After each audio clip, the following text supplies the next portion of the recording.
Hi everybody, I hope you are doing well. Today we will talk about how to fix or how to solve the problem of authentication failed.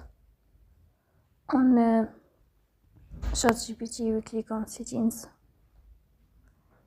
Here in this page you will go to apps, default apps, app settings.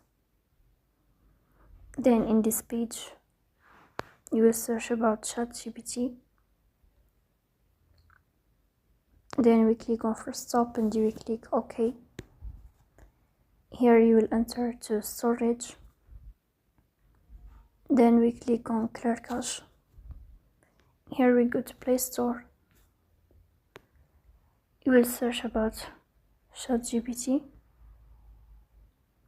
And then here we'll update your app like this. So that's all. Don't forget to support us by like and subscribe. See you next time.